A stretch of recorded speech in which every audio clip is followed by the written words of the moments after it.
What's the first step of the process of becoming more innovative at Quanex? Well, the first step is really taking a look at the business and seeing where we need innovation most. Where do we have the biggest opportunities? Where do we have the most competitive threats? Where do we have the biggest market that can put us into a product line or piece of business? We've got to look there first. And then there's a process by which we take the priorities and execute on them.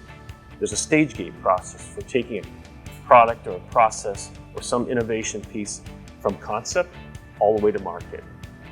So when you think about innovation, you might be thinking about a new gadget or some product or service that outperforms everything else that's out there in the market. Well, you'd be right. We really look at innovation in a broader sense, in a systematic practice of creating something new, better, or even different than what we have today.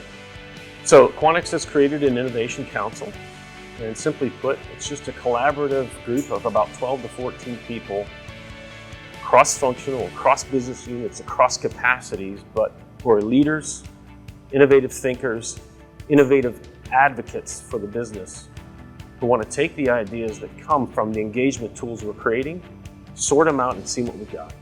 One thing I've noticed since I've been here is I look around and I see what the other businesses are capable of and the people and resources that we have.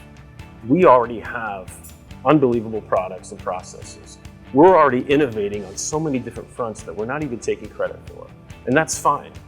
Now it's a matter of getting those people together and talking about what we can do to collaborate and bring that technology together in new ways to make new products and services and markets available to us. What kind of people should bring innovative ideas to Quanex?